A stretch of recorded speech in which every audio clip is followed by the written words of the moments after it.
வாழ்க வளமுடன். நான் உங்கள் ஜோதிடர் குபேந்திரன் பேசுகிறேன். நம்ம சென்ற பதிவில் பார்த்தீங்கன்னா, பெண் பூனைய யார் யார் வளர்த்தாங்கன்னா, அவங்களுக்கு ஒரு பொருளாதார நிலைமை நல்லாயிருக்கும் அப்படிங்கிறத பற்றி பார்த்தோம். சரிங்களா? இந்த பதிவில் பார்த்தீங்கன்னா, ஆண் பூனை. ஆண் பூனைய யார் யார் நம்ம பராமரித்து வந்தோம்னா, நம்முடைய பொருளாதார நிலைமை உயரும்ன்றத பற்றி இந்த பதிவில் பார்க்கலாம். சரிங்களா? இது பார்த்தீங்கன்னா மேஷத்திலிருந்து 12 ராசி, அதாவது மீனம் வரைக்கும் உள்ள லக்னம், ராசி 2க்கும் சேர்த்து தான் அந்த பதிவு சொல்கிறேன். இதில் யார் யார் எந்தெந்த நட்சத்திரம் சொல்லணும், அவங்க மட்டும் இதை கொஞ்சம் பின்பற்றிங்கன்னா கண்டிப்பாக நல்ல உங்களோட பொருளாதார நிலைமை உறுதியாக சீரடையும். இது அனுபவமான ஒரு விஷயம். சரிங்களா? இப்போ முதல்ல நம்ம மேஷ ராசி எடுத்துக்கலாம். சரிங்களா? மேஷ ராசி, மேஷ லக்னம். அதாவது நம்முடைய பிறந்த லக்னம் எதனா ஒரு நட்சத்திரத்தில் இருக்குங்க. அது இது பார்த்தீங்கன்னா அஸ்வினி நட்சத்திரம், பரணி நட்சத்திரம். இதில் உங்களுடைய பிறந்த லக்னமோ இல்லைன்னா ராசியோ சந்திரனோ இருந்துட்டா இவங்க என்ன பண்ணணும்னா, ஆண் பூனையை இவங்க வளர்க்கலாங்க. இவங்க ஆண் பூனையை அது ஒரு பராமரிக்கிறது, இப்போ பால் ஊற்றி சாதம் ஏதோ நீங்கள் அதை நல்லா பராமரிக்கணும். அதை நல்லா ஹாப்பியாக வச்சுருந்தீங்கன்னா கண்டிப்பாக உங்களுக்கு ஒரு பொருளாதார நிலைமை உறுதியாக சீரடையும். இதை நீங்கள் பின்பற்றி நீங்கள் பார்த்துக்குங்க. சரிங்களா? அதுக்கு அடுத்தது பார்த்தீங்கன்னா ரிஷபராசி, ரிஷப லக்னம். இதில் பார்த்தீங்கன்னா லக்னமும் நட்சத்திரம் ரோகிணியாக இருக்கணும். இவங்களுக்கு தான் இது பொருந்துங்க. உங்கள் லக்னம் நட்சத்திரம் 2மே ரோகிணியில் இருக்கணும். ரோகிணியில் இருந்ததுன்னா இவங்க ஆண் பூனையை இவங்க நல்லா வளர்க்கலாம். சரிங்களா? நல்லா பராமரிச்சுன்னு வந்தீங்கன்னா கண்டிப்பாக உங்களுடைய பொருளாதார நிலைமை உறுதியாக சீரடையும். அதுக்கு அடுத்தது பார்த்தீங்கன்னா மிதுன ராசி, மிதுன லக்னத்தில் பிறந்தவங்களுக்கான பதிவுங்க. அவங்க பார்த்தீங்கன்னா இதில் மிதுன ராசி, மிதுன லக்னத்தில் திருவாதிரை நட்சத்திரம், இந்த நட்சத்திரத்தில் பிறந்தவங்களுக்கு மட்டும்தான் அந்த பதிவு பொருந்தும். சரிங்களா? அவங்க மட்டும் இந்த ஆண் பூனையை வளர்த்துக்கிட்டு வந்தாங்கன்னா, பராமரித்தாங்கன்னா கண்டிப்பாக அவங்களுக்கு பொருளாதார நிலைமை சீரடையும். ஒரு மனசுக்கு ஒரு நிம்மதி ஏற்படுங்க. இதை நீங்கள் செஞ்சு பாருங்கள், கண்டிப்பாக பலன் அடைவீங்க. சரிங்களா? அடுத்தது பார்த்தீங்கன்னா கடகராசி. கடகராசி, கடக லக்னத்தில் பிறந்தவங்களுக்கான பதிவுங்க இது. இவங்க பார்த்தீங்கன்னா உங்களுடைய லக்னம் பூச நட்சத்திரத்தில் இருக்கணும். அப்படி இல்லைன்னா ஒரு நட்சத்திரம் பூசமாக இருக்கணும். இவங்க இந்த ஆண் பூனையை வளர்த்துக்கிட்டு வந்தீங்கன்னா உங்களுக்கு கண்டிப்பாக உங்களுக்கு பொருளாதார நிலைமை உறுதியாக உயரும். மனத்தில் நிம்மதி இருக்கும், மனசுக்கு நிம்மதி கிடைக்கும். சரிங்களா? அதுக்கு அடுத்தது பார்த்தீங்கன்னா சிம்மராசி. சிம்மராசி லக்னம், இவங்க 2க்குமே இந்த பதிவுங்க. இவங்களுடைய லக்னமும் உங்களோட நட்சத்திரமும் மக நட்சத்திரம் இல்லைன்னா பூரத்தில் இருக்கணும்.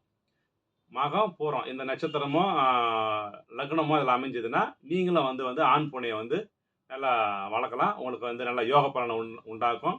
மனசுக்கு நல்லா ஒரு மகிழ்ச்சி ஏற்படுத்தும். சரிங்களா? அதுக்கு அடுத்தது பார்த்தீங்கன்னா கன்னிராசி. கன்னிராசியில் பார்த்தீங்கன்னா உங்கள் லக்னமும் நட்சத்திரமும் அஸ்த நட்சத்திரத்தில் இருக்கணும். அஸ்த நட்சத்திரத்தில் பிறந்தவங்க இந்த ஆண் பூனையை நீங்கள் வளர்த்துட்டு வந்தீங்கன்னா உங்களுக்கு கண்டிப்பாக ஒரு நல்ல பொருளாதாரம் சீரடையும்.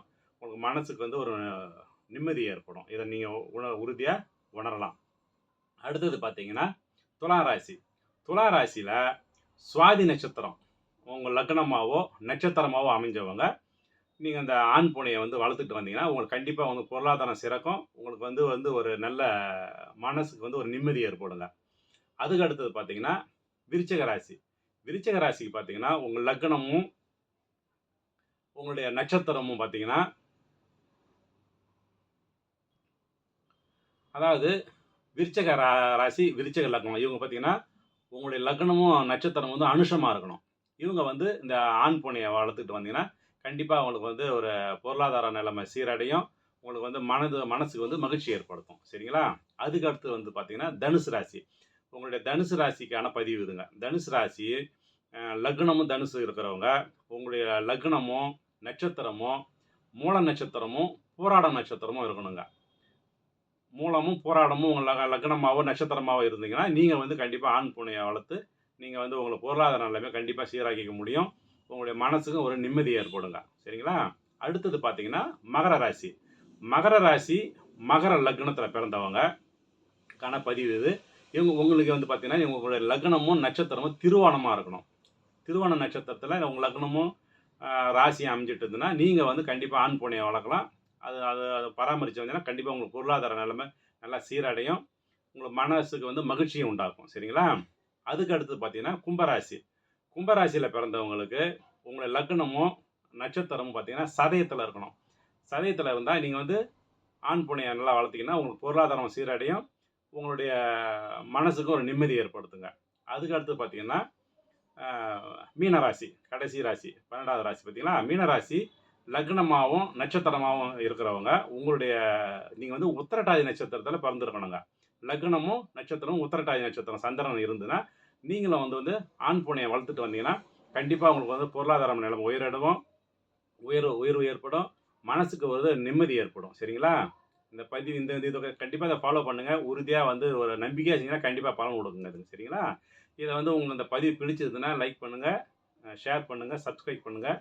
நன்றி, வணக்கம்.